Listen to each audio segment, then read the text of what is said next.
So basically ये क्या है, अक्टूबर नवंबर 21 वेरिएंट 11, सही है। अक्टूबर नवंबर 21 वेरिएंट 11। अब हम स्टार्ट करते हैं इसके अंदर सेक्शन ए और फिर सेक्शन बी। पहला सवाल है हमारे पास, डिफाइन द टर्म पार्टनरशिप। सवाल क्या है हमारे पास, डिफाइन द टर्म पार्टनरशिप। ईयर है हमारे पास अक्टूबर नवंबर 21 पहला सवाल हम शुरू कर रहे हैं, डिफाइन द टर्म पार्टनरशिप। लिखते हैं इसका answer, it is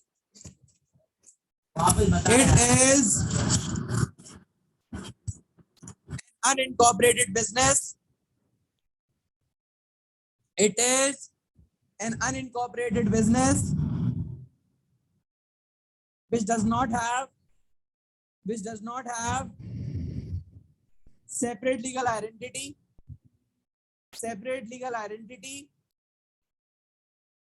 continuity,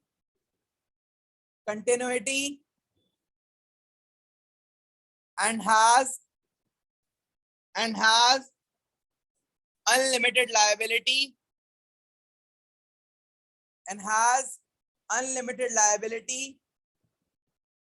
in which two or more individuals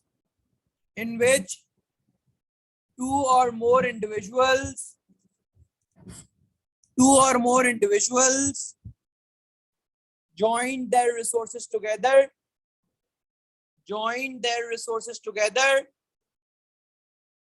to set up a business,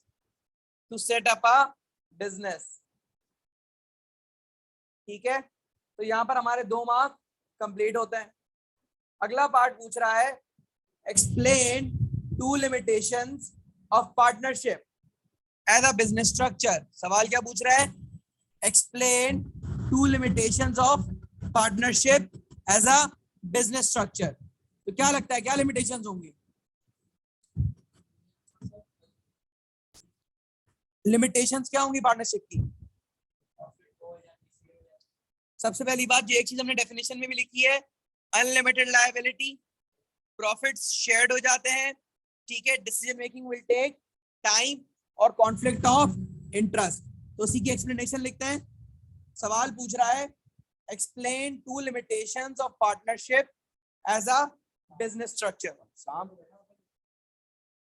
तो लिखते हैं इसका answer, the limitations are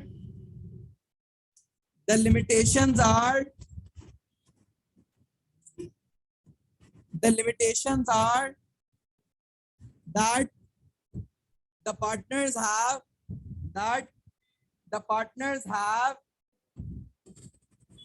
unlimited liability,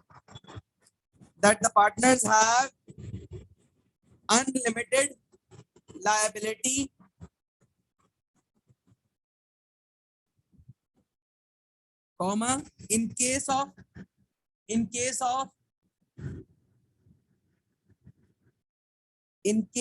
bankruptcy,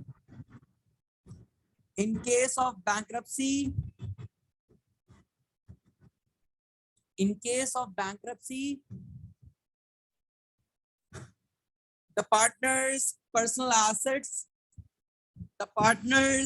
assets will be at stake.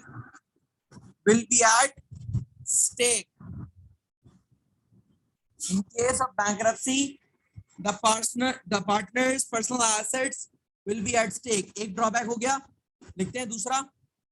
The other drawback would be that the profits will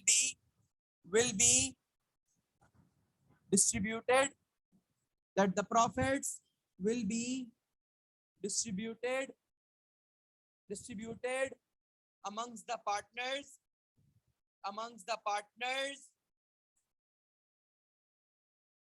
and may not be enjoyed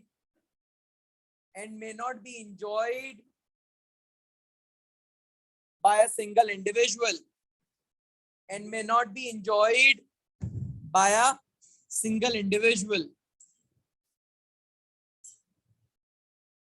तो यहाँ पर हमारे ये 3 mark complete हो। बिल्कुल डिसीजन मेकिंग में time, conflict of interest, continuity भी, बिल्कुल ऐसी बात है, no continuity will be distributed amongst the partners and will not be enjoyed by a single individual. Define the term performance related पे बता रहा हूँ। अब देखो परफॉर्मेंस रिलेटेड पे ना हमारा मोटिवेशन के अंदर भी और एचआर के अंदर भी एक कॉन्सेप्ट है। परफॉर्मेंस रिलेटेड पे पहले सुन लो होता क्या है। ये कॉन्सेप्ट ये बोलता है that we pay our workers according to the output they produce. ठीक है, हम उसके ऑब्जेक्टिव सेट करते हैं, फिर at the end of the period हम ऑब्जेक्टिव्स को इवैल्यूएट करते हैं। जिस बंदे ने जितने ऑब्जेक्टिव्स मीट किए हुए होते हैं उसको हम उसके हिसाब से पे करते हैं। तो लिखेंगे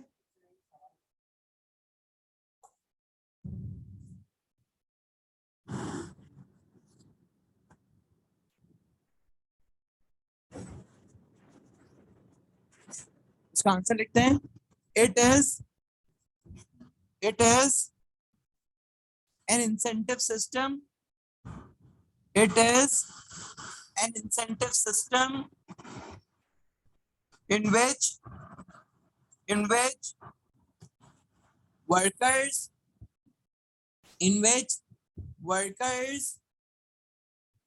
are paid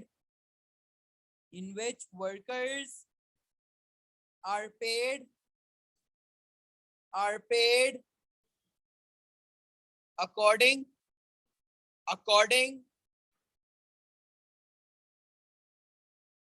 to the fulfillment of the objectives set by the business, according to the objectives set by the business. The greater they perform, the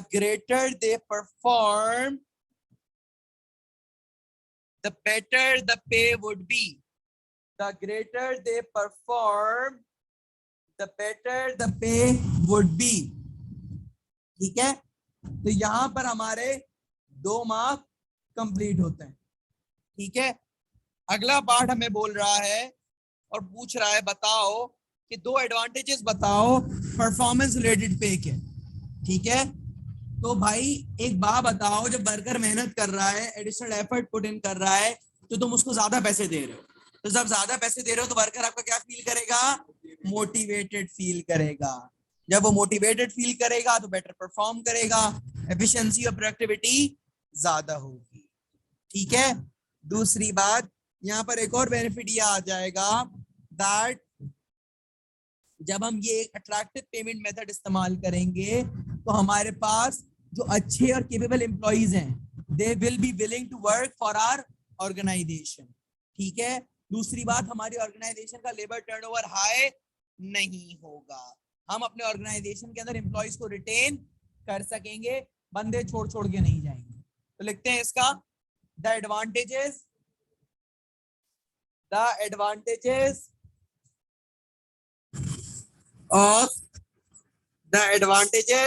of performance related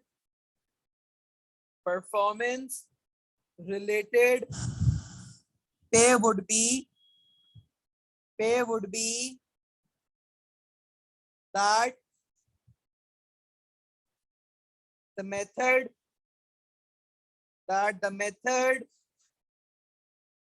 will keep the workers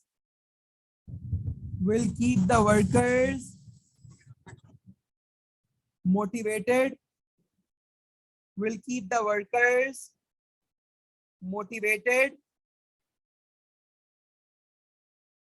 as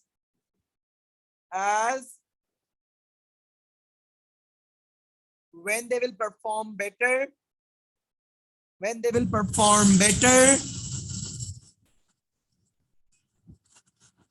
they will get greater returns,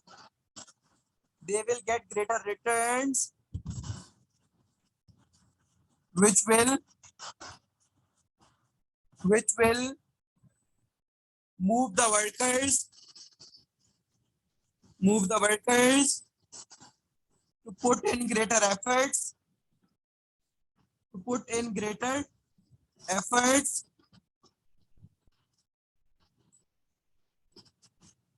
दूसरी बात, the other benefit would be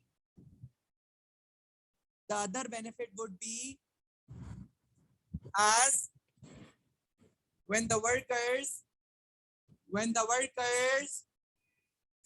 will be paid more, when the workers will be paid more, they will be able to satisfy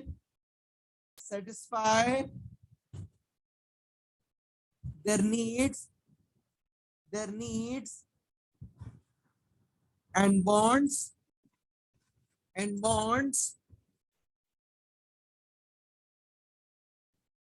and have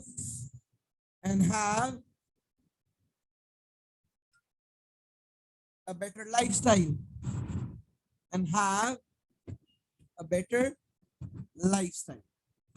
क्योंकि देखो specifically पूछ रहा था इस method का employees को क्या फायदा, तो हम एम्प्लॉइज के हिसाब से लिखें। सवाल है अगला, explain the link between corporate objectives and marketing objectives. देखो जो कॉर्पोरेट ऑब्जेक्टिव होता है ना, ये overall objective of the organisation होता है, वाइल जो मार्केटिंग ऑब्जेक्टिव होता है ना, ये डिपार्टमेंटल ऑब्जेक्टिव है, और हमेशा ये एक दूसरे को क्या कर रहे होते हैं, कॉम्प्लीमेंट कर रहे होते हैं, क्योंकि कॉर्पोरेट ऑब्जेक्टिव की बेसिस के ऊपर ही हमारा मार्केटिंग ऑब्जेक्टिव सेट हो रहा होता है। ठीक है, तो लिखते हैं इसका answer, corporate objectives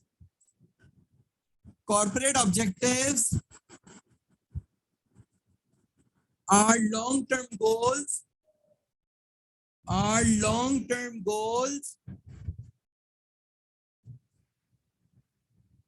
which gives the organization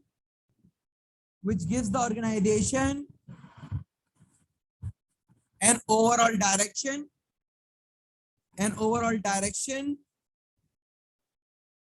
to develop strategies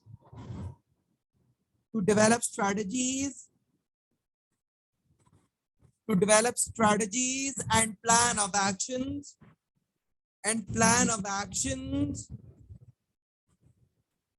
while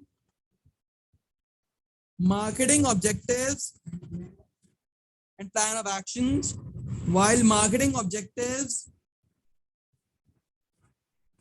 are specifically for the marketing department,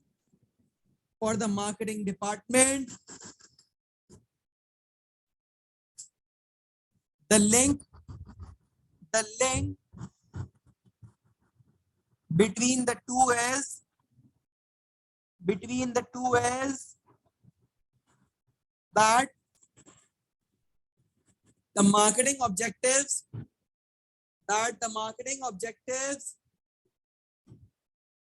are set according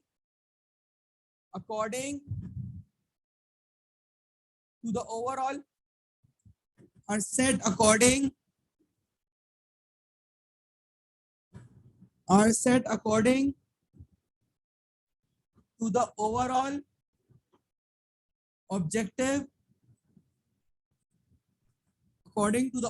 objective of the organization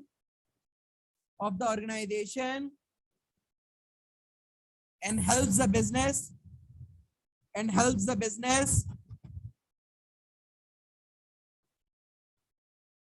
in achieving its corporate objective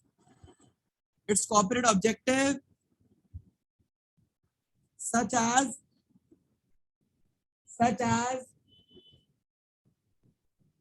if the corporate objective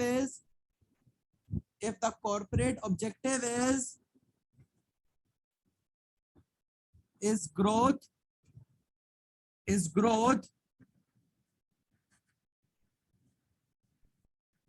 then to complement it, the marketing department objective would be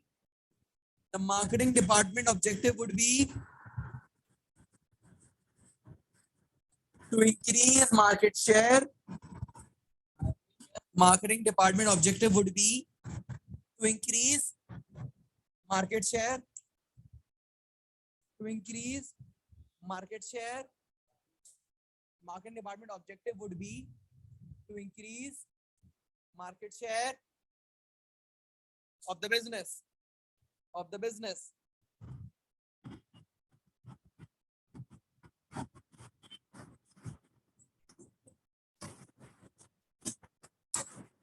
अब अगला part है हमारा question number 4 part A. Define the term capital intensive production. सवाल क्या बोल रहा है? Define the term capital intensive production. दो तरह के प्रोडक्शन मेथड्स होते हैं.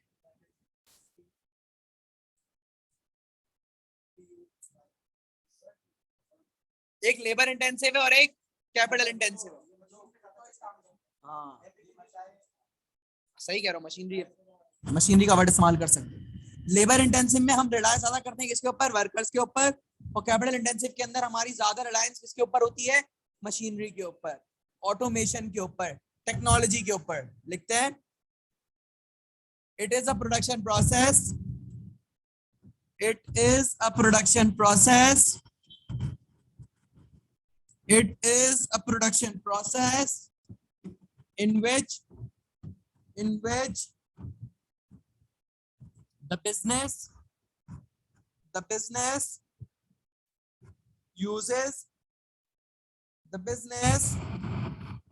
uses a higher proportion of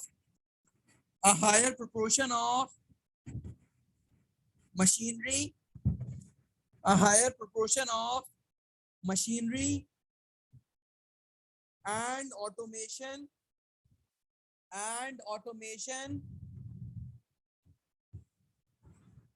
compared to labor.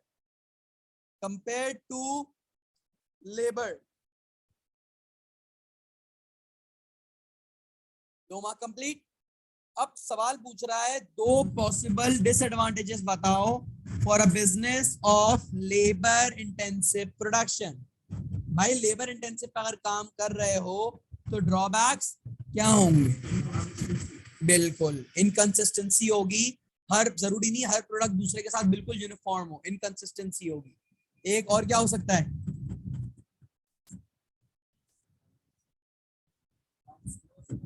बिल्कुल जरा आपने इनकंसिस्टेंसी आइडेंटिफाई किया. ठीक है. हाँ डिलेज हो सकते हैं, समझाना पड़ेगा.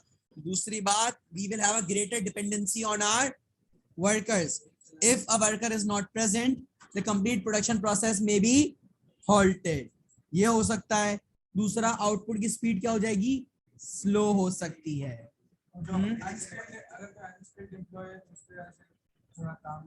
लेकिन यूजुअली याद रखना Anas that labour intensive production है ना, तो इसमें यूजुअली स्किल्ड एम्प्लॉइज ही मिलेंगे आपको. ठीक है. अनस्किल्ड एम्प्लॉइज बहुत कम नजर आएंगे. तो इसके ड्रॉबैक्स लिखते हैं. The drawbacks would be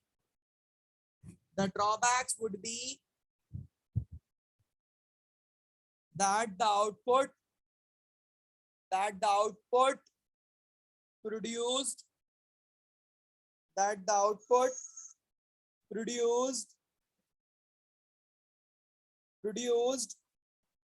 will not be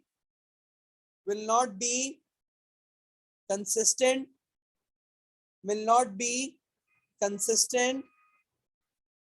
and there might be variations,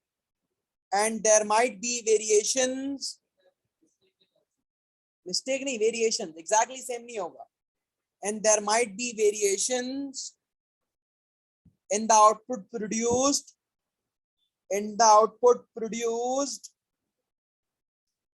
which may result in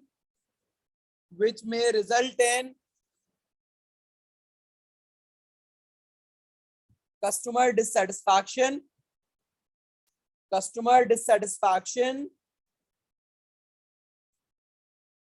full stop. The other drawback would be, the other drawback would be, the other drawback would be that there will be a greater dependency, that there will be a greater dependency on the workers, on the workers, as if a worker is not present, if a worker is not present, the production process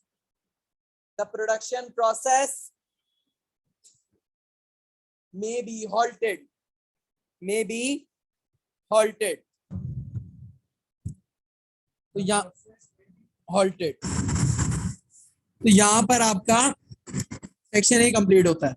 section B देखो, time इतना बचा है कि एक सवाल हो सकेगा, कोई भी एक पार्ट.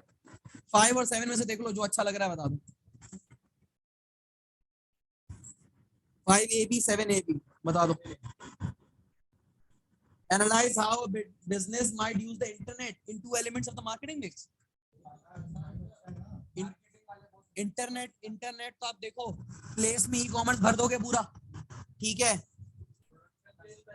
हाँ, प्रोडक्ट, प्लेस, प्राइस, प्रमोशन में तुम्हें किसी भी दो के अंदर इंटरनेट को घुसाना है. प्रमोशन में डाल दो और प्लेस में डाल दो.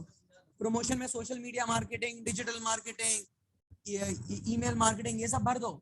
और प्लेस के अंदर आप भर दो, सॉरी, प्लेस में आप ई-कॉमर्स भर दो, ऑनलाइन वेबसाइट्स भर दो. आराम से आपका 8 मार्क का आंसर हो जाएगा. इसमें मुझे मुश्किल तो नहीं लग रहा. Analyse the benefit for a business of an overdraft, ये भी बहुत हल्का आंसर है. इसके अंदर ही पहले सबसे पहले आप बताओगे ओवरड्राफ्ट होता क्या है. आप देखो ओवरड्राफ्ट क्या है. हाँ, एक्सटर्नल सोर्स ऑफ फाइनेंस है, जो तुम्हारी अकाउंट की लिमिट है तो मुझसे ज्यादा विड्रॉ कर लेते हो. भाई इनके सबसे बड़े बेनिफिट बताऊं क्या है. ये पैसा इमीडिएटली दिला देते हैं, डॉक्यूमेंटेशन इतनी ज्यादा नहीं होती, and most importantly it saves your brand image. क्योंकि देखो तुमने चेक दे दिया है, अगर बाउंस हो गया ना तो तुम्हारी क्रेडिबिलिटी के ऊपर क्वेश्चन मार्क आ जाएगा, यानी डिसऑनर हो गया. तो ये तुम्हारी ब्रांड इमेज को सेव करता है. तो ये भी आसान है, ये हर किसी को अवेलेबल नहीं होता ये चीज. डिपेंडिंग ऑन द बिजनेस, कि बिजनेस कितना क्रेडिबल है और उसकी पाइपलाइन के अंदर इतने चेक्स हैं तभी बैंक्स अलाउ करते हैं, वरना ऐसे बैंक्स अलाउ नहीं करते. अब देखो क्या है, discuss the view that using only financial accounts to measure the performance of a social enterprise may have important limitations. सवाल घुमा के दिया है. हमेशा अक्सर बताऊं क्या पूछता है, या ये बोल देता है कि क्या फाइनेंशियल अकाउंट इस्तेमाल करना बहुत है इवैल्यूएट करने के लिए, लेकिन यहाँ पर खुद बोल रहा है that using only financial accounts to measure the performance of a social enterprise. Of what? A social enterprise. Classify भी क्या है, सोशल एंटरप्राइज कौन से होते हैं, ये वो बिजनेसेस होते हैं जो प्राइवेट सेक्टर के अंदर होते हैं, लेकिन प्रॉफिट मैक्सिमाइजेशन पे काम नहीं करते. ये प्रॉफिट जनरेट करते हैं, but the profit is reinvested back into the business to benefit the society. तो ये पूछ रहा है कि अगर मैं सोशल एंटरप्राइज को इवैल्यूएट कर रहा हूं तो क्या फाइनेंशियल अकाउंट्स की यूज करते हुए तो क्या लिमिटेशंस होंगी. जाहिर सी बातें होंगी, क्योंकि financial account is only containing quantitative data. हमारे पास क्वालिटेटिव एलिमेंट्स नहीं है, हमारे पास कस्टमर फीडबैक नहीं है. दूसरी बात, ये बिजनेस तो प्रॉफिट मैक्सिमाइजेशन में काम ही नहीं करता. तो हो सकता है कि इसके जो फाइनेंशियल अकाउंट्स हैं उस लेवल की प्रॉफिटेबिलिटी शो ही ना करें.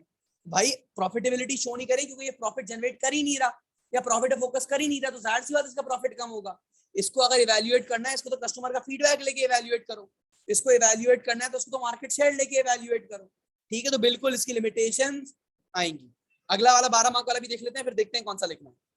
Discuss the view that traditional retail stores will not survive unless they change their activities to compete with online retailers. बहुत आसान सवाल है. देखो जाहिर सी बात है, अब आपको उसमें एलिमेंट्स बताने हैं कि देखो जरूरी नहीं है. मैं एक बात बता रहा हूँ, हमारा हमेशा डिस्कशन होता है ना, हम लोग यूनिवर्सिटी में भी आज के लेवल में हम डिस्कस कर रहे होते, तो मैं एक बात हमेशा बोलता हूँ, मेरे भाई जब तक हमारे ट्रेडिशनल स्टोर्स के ऊपर खाता चलता है ना, क्रेडिट उधार, इनको ऑनलाइन स्टोर्स मार नहीं सकते. ये चलते रहेंगे, ये चलते रहेंगे. तो बात यहाँ पर वही दो एलिमेंट्स को आप लेके चलोगे, मसला आएगा जिसको कन्वीनियंस का मसला है, जिसको टाइम का मसला है, जिसको घर पे डिलीवरी चाहिए, वो तो इस स्टोर से नहीं लेगा। लेकिन जिसका क्रेडिट चलता है, जिसके पास परचेसिंग पावर इतनी नहीं है, जिसका एक ट्रस्ट बिल्ड हुआ है पुराना, उसको कोई मसला नहीं है। लेकिन इवेंचुअली सूनर और later they need to adapt.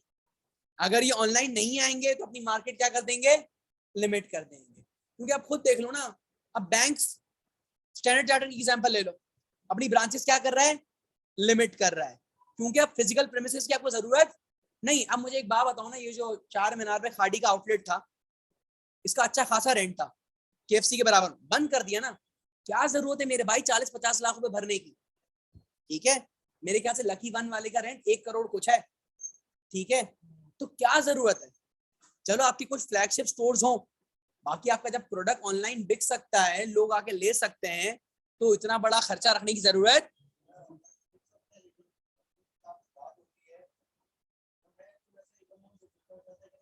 अब इसके अंदर दो एलिमेंट्स आए। खाड़ी ने स्टार्ट किया है दैट आप ट्रस्ट इश्यूज तो होते हैं, लेकिन खाड़ी ने एक नई चीज स्टार्ट करी है, मेरे किसी टीचर ने लगाई थी डिस्ट्रीब्यूशन चैनल मैनेजमेंट के, कि दैट ऑनलाइन बुक कर लो, आपने खरीद लिया, ऑनलाइन बुक कर लो और पिक आप स्टोर से कर लो। आप क्या कर लो, पिक क्या कर लो, स्टोर से। यानी आपका जो उसको स्क्रॉल करने का, देखने वाले का टाइम सारा बच गया। आप बस डायरेक्ट स्टोर में गए, आपने पसंद किया हुआ था, आपने अपना कोड नंबर बताया, उसने आपको आपका बैग दे दिया। आप देखो प्रोडक्ट समझ में आया, पेमेंट करो, नहीं समझ में आया, आप अपने घर पे, माल स्टोर में ही पड़ा हुआ।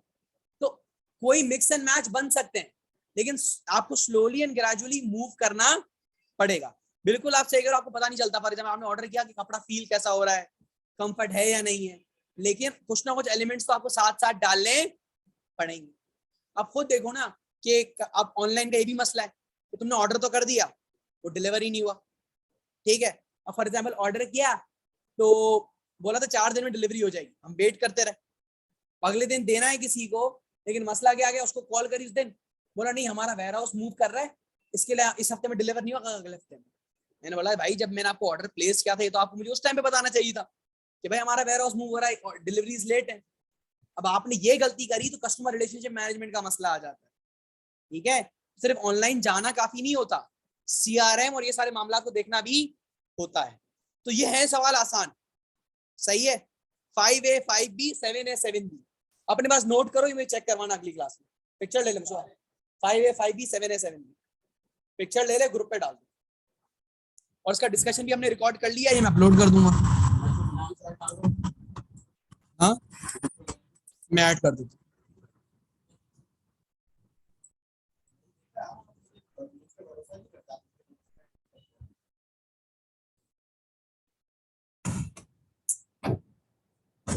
ओके भाई।